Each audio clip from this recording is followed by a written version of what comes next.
के अनुसार एक आत्मा ही सत्य है, परम तत्व है, सनातन पुरुष है, उसे विदित करने की नियत विधि योग विधि यज्ञ है और उस यज्ञ को चरितार्थ करना कर्म है। यज्ञ अर्थात कर्मणो अन्यत्र लोकोयम कर्म बंधनम तदर्थम कर्म कौन्तेय मुक्त संग समाचर। अर्जुन, यज्ञ को कार्य रूप देना ही कर्म है। यज्ञ एक निश्चित विधि होनी चाहिए। उसके अलावा जो चारों तरफ समाज कर रही है कर्म, क्या कर्म नहीं करते? तो कहते हैं अन्यत्र लोकोयम कर्म बंधनम। इस यज्ञ के सिवाय अन्यत्र जो कुछ भी किया जाता है इसी लोक का एक बंधन कर्म है। तदर्थम कर्म कौन्तेय मुक्त संग समाचर। इसलिए यज्ञ की पूर्ति के लिए संग दोष से अलग रहकर भली प्रकार आचरण कर योग विधि यज्ञ, उसे कार्यान्वित करना कर्म, चरितार्थ करना कर्म। कर्म माने आराधना, कर्म माने चिंतन। गीता को 3 बार आद्योपांत पढ़ लोगे तो स्पष्ट एक एक प्रश्न अलग अलग हो जाएगा। तो वो इस कर्म को ईश्वर प्राप्ति वाले कर्म पथ को 4 भागों में बांटा। गुणों के पैमाने से तामसी गुण का बाहुल्य है तो आलस्य, निद्रा और प्रमाद रहेगा। कर्तव्य कर्म में न प्रवृत्त होने का स्वभाव रहेगा। अकर्तव्य कार्य छूटेंगे ही नहीं। 10 घंटा भजन में बैठ जाओगे तो 10 मिनट भी अपने हक में नहीं पाओगे। तो नहीं भजन करते हो तो नहीं होता। आंख मूंद के बैठे हो तब भी तो नहीं हो रहा है। व्यर्थ समय क्यों नष्ट करते हो? ऐसी परिस्थिति में दुर्लभ मानव तन तो हमें मिला है, किंतु हम भजन कहाँ से आरंभ करें, भजन कैसे करें? मन तो लगता ही नहीं। तो परिचर्यात्मकम सुदृश्यापि स्वभावजम, जो तत्वदर्शी महापुरुषों सत्पुरुष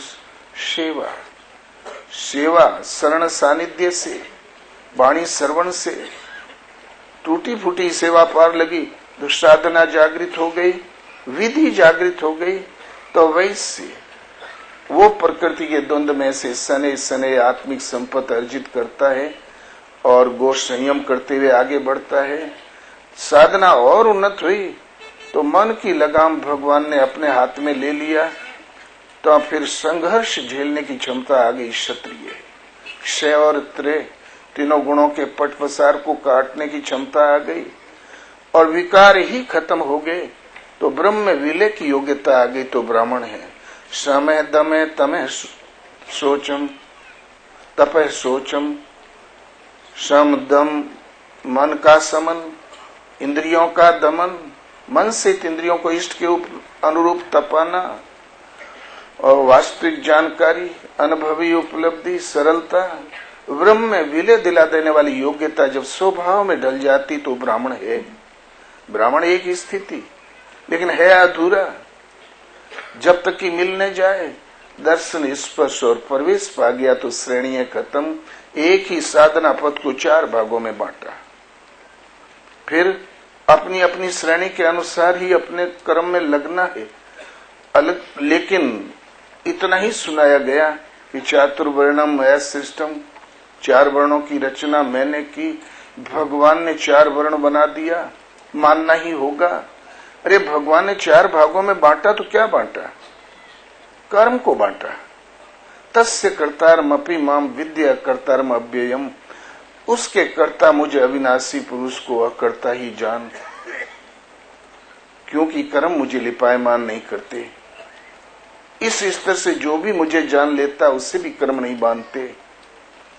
और यही समझकर मोक्ष की इच्छा वाले पुरुषों ने इस कर्म पद पर कदम रखा है।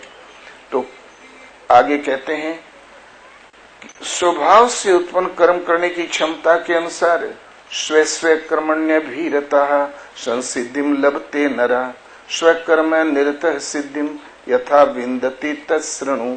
स्वभाव से उत्पन्न कर्म करने की क्षमता के अनुसार कर्म में लगा हुआ पुरुष परम सिद्धि को प्राप्त होता है। जिस विधि से परम सिद्धि को प्राप्त होता है वो विधि मुझसे सुन।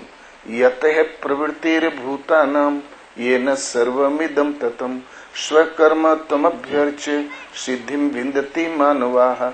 अर्जुन, जिस परमात्मा से यावन मात्र जगत की उत्पत्ति हुई है, जो तत्व रूप से सर्वत्र व्याप्त है, उस एक परमात्मा को स्वभाव में उत्पन्न कर्म करने की क्षमता के अनुसार अर्चन करके पूज कर मनुष्य परम सिद्धि को प्राप्त होता है। आप यदि आपकी क्षमता शूद्र श्रेणी की है तो पूजा एक परमात्मा की, मध्यम श्रेणी की है तो पूजा एक परमात्मा की, उन्नत श्रेणी है तो पूजा एक परमात्मा की, नियत विधि से भजकर परम सिद्धि को प्राप्त होता है। लेकिन आज देखा जाता है ब्राह्मण केवल सरस्वती, क्षत्रिय केवल दुर्गा और वैश्य लक्ष्मी जी और शूद्र भूत भवानी। हम समझ ही नहीं पा रहे हैं। गीता केवल एक, आप शूद्र हैं तो भजन एक, अपने साधना के स्तर के अनुसार अर्चन करो, सेवा से, साधना से, संघर्ष से, विलय की योग्यता से। इसलिए गीता में बंटवारा केवल साधना का कर्मोन्नत सोपान है, उत्तम, अति उत्तम, मध्यम और निकृष्ट, न कि मनुष्य का बंटवारा। लेकिन इस अर्धाली ने भारत को गुलाम बना दिया। इस अर्धाली, बात कड़वी है, इस अर्धाली के आधार पर आज भी जाति पाति को हम धर्म कह रहे हैं। जातियां हमारी गौरव गाथा है, जातियां हमारा कीर्तिमान है, ये हमारा गरिमा है। ये कबीले कृष्ण काल में थे। कृष्ण से समय में 100 जातियां थी यदुवंश की, कुक्कुर और वृष्णि, भोज, अंधक, यदु, इस प्रकार 100 जातियां। उतनी ही कुरुवंश में थी अर्जुन की तरफ। फिर सूत, संजय और उधर द्रोण, उधर सुदामा, उधर आखेटक, तमाम जातियां। लेकिन सब जातियों का धर्म शास्त्र एक गीता ही था, धर्म संदेश केवल गीता था और कोई नहीं। ये नहीं कि सूत का कोई अलग किताब रही हो, अंधकों की कोई और किताब। तो एक ही शास्त्र है गीता। जातियां हमारी गरिमा है और जिन्हें जातियां यदि कमजोर प्रतीत होती हो तो गीता के अनुसार जो शुद्ध शुद्ध लिखा हुआ है, मनुष्य जायमान होने से, उस महाराजा के राजवंश से जायमान होने से अपने को बेधड़क राजपुत्र लिख सकते हैं। और ये जातियां हमारी गरिमा है। पूर्वजों ने इतने कीर्तिमान स्थापित किए थे, हम उस पावन कुल में जन्मे हैं। ये हमारी कुलीनता का संबोधन अवश्य है और ये रहेगा, कभी नहीं मिटेगा। और लेकिन धर्म नहीं है। जब से जाति को धर्म कह दिया तब से भारत डूब गया। क्योंकि इस जाति ने कुछ लोगों को खाने को दिया दूध, कुछ को कहा दूध खाओ तो नरक जाओ, कुछ को रहने को दिया महल और कुछ को कहा कि झोंपड़ी में रहो, महल में रहोगे तो नरक जाओ। स्मृतियां जानते ही होंगे, हमने संकेत मात्र किया है। इसलिए गीता आपका सार्वभौम धर्मशास्त्र, एकता, समानता, भेदभाव से मुक्त, पूरे संसार को इसमें आप भर्ती कर लो तब भी एक सीट खाली रहेगी पशु विमान की तरह। ईसाई, मुसलमान, यहूदी, ये कितने भी संबोधन क्यों न हो,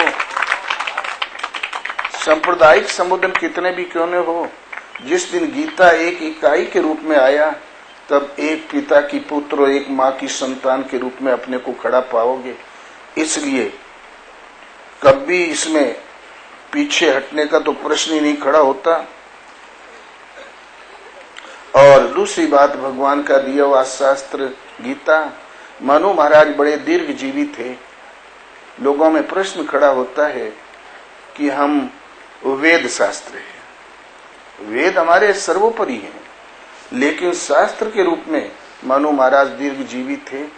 उन्होंने एक जल प्लावन देखा, प्रलय देखा। प्रलय की मिट्टी जब सूख गई, सृष्टि पर पुनर्विचार करने लगे, तब भगवान ने मत्स्य रूप में दर्शन दिया और 4 वेद प्रदान किया। वृद्धावस्था में, जन्म से, मनु के जन्म से पहले सृष्टि में मानव था ही नहीं, तो अंधेरा था कि उजेला क्या था मालूम नहीं। लेकिन जब से उनका जन्म हुआ तब के बाद पहला प्लावन देखा प्रलय, तो भगवान ने 4 वेद दिया। मनु महाराजा ने इसका नाम सुरति रखा कि श्रवण करो।